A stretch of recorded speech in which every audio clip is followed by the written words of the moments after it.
जानी दुश्मन। ठाकुर ज्वाला प्रसाद की उनकी पत्नी ने उनकी शादी की रात हत्या कर दी है। उसकी आत्मा एक दुष्ट शक्ति के रूप में पृथ्वी पर लौटती है, जो पारंपरिक लाल दुल्हन की साड़ी पहनने वाली नवविवाहित दुल्हनों की हत्या करके बदला लेना चाहती है।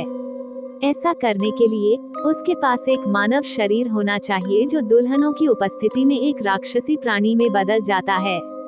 आविष्ट व्यक्ति अन्यथा सामान्य प्रतीत होता है, इसलिए वास्तव में कोई नहीं जानता कि वो व्यक्ति बुरी आत्मा के नियंत्रण में है।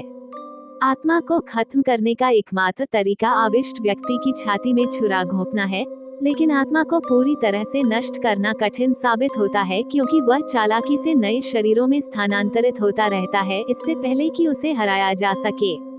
एक दूरदराज के इलाके में नवविवाहित दुल्हनें तब गायब हो जाती हैं जब उनकी पालकी एक विशेष मंदिर में पहुंचती है, और यहाँ तक कि उनकी लाशें भी नहीं मिल पाती हैं।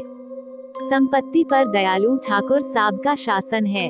उनका इकलौता बेटा शेरा एक घमंडी दुष्ट व्यक्ति बन गया है, जिससे उन्हें परेशानी होती है।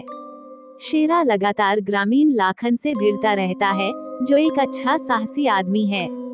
लाखन को गांव की एक सुंदरी रेशमा से प्यार है, वह भी उससे प्यार करती है। शेरा रेशमा को चाहता है, जिससे उसके और लाखन के बीच मनमुटाव बढ़ जाता है। शेरा की छोटी बहन शांति भी लखन से प्यार करती है, जबकि चंपा नाम की एक अन्य गांव की लड़की शेरा के गलत तरीकों के बावजूद उससे प्यार करती है। इस बीच दुल्हनों के गायब होने से सभी को बाकी सभी लोगों पर शक होने लगता है। कुछ लोगों को एक स्थानीय आवारा व्यक्ति पर संदेह होता है, जिसे मानसिक स्वास्थ्य संबंधी समस्याएं हैं। दूसरों को स्थानीय पुजारी पर संदेह होता है, क्योंकि दुल्हनें मंदिर के पास से गायब हो जाती हैं, और अंततः कई लोगों को मनमौजी शेरा पर संदेह होता है। ये देखने के बाद कि ठाकुर साहब लाल पोशाक को देखते ही परेशान हो गए, कुछ लोगों को उन पर संदेह भी होने लगा। लाखन की छोटी बहन गौरी अपनी ही दुल्हन की बारात से गायब हो जाती है। उसकी बाली पुजारी के जूतों के पास पाई गई है, जिसके कारण पूरे गांव ने उस पर हत्याओं का आरोप लगाया है। हालांकि वह अपनी बेगुनाही साबित करता है। लखन को गौरी के पूर्व प्रेमी अमर पर भी उसे भगाने का संदेह है। हालांकि ये पता चला कि उन दोनों ने वास्तव में आत्महत्या कर ली, क्योंकि वे एक साथ नहीं रह सकते थे। तो ये पता चला कि इस पूरी घटना का वास्तव में लापता दुल्हनों के मामले से कोई लेना देना नहीं था। शेरा रेशमा से शादी करना चाहता है और अपने पिता से रेशमा के पिता अंधे वैद्य जी के पास प्रस्ताव लेकर जाने के लिए कहता है, जिसे रेशमा अस्वीकार कर देती है। अंततः शेरा को पता चलता है कि वैद्य जी वास्तव में अंधा नहीं है और एक चोर भी है। शेरा रेशमा को उससे शादी करने के लिए मजबूर करने के लिए इस जानकारी का उपयोग करके उसे ब्लैकमेल करने की कोशिश करता है, लेकिन वैद्य जी सबके सामने सफाई दे देता है ताकि शेरा को उसके या रेशमा के खिलाफ कोई फायदा न हो।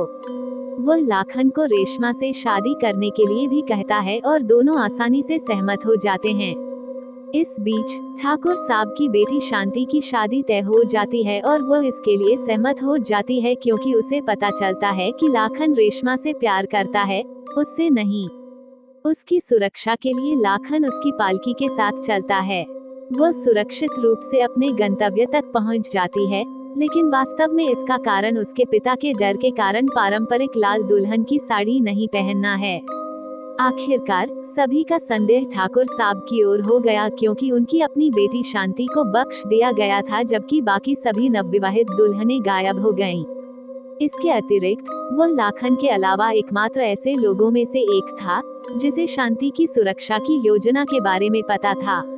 ठाकुर साहब आत्महत्या करने की कोशिश करते हैं, लेकिन उनकी पत्नी बताती है कि उनके बेटे शेरा को भी बदली हुई योजनाओं के बारे में पता था।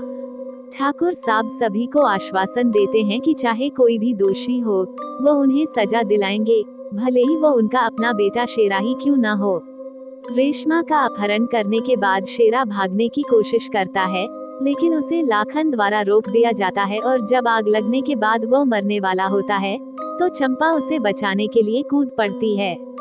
आखिरकार शेरा को अपनी मूर्खता का एहसास होता है और वह चंपा की उसके प्रति भक्ति को स्वीकार कर लेता है। लाखन और रेशमा की शादी हो जाती है। रेशमा की पालकी मंदिर पहुंचती है और एक राक्षसी दिखने वाला व्यक्ति उसका अपहरण कर लेता है। लाखन उनका पीछा करते हुए एक गुफा में चला जाता है। वह शेरा को भी वहां देखता है, लेकिन उसे एहसास होता है कि शेरा ने भी उसी राक्षस का पीछा किया था। वे दोनों देखते हैं कि स्थानीय आवारा भी वहां है और वे उसे पकड़ लेते हैं। हालांकि ये पता चला है कि मानसिक रूप से अस्थिर आवारा वास्तव में भेष में एक पुलिसकर्मी है जो लापता दुल्हनों के मामले पर काम कर रहा था। वे राक्षसी दिखने वाले आदमी से लड़ते हैं और लाखन उसकी छाती पर चाकू मार देता है।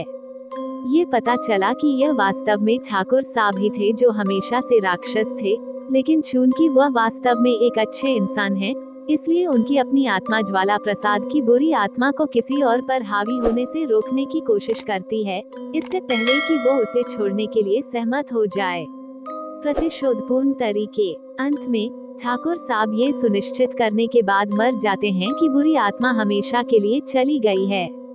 यदि ये कहानी आपको पसंद आई हो तो अपने दोस्तों और अन्य लोगों के साथ शेयर जरूर करिएगा।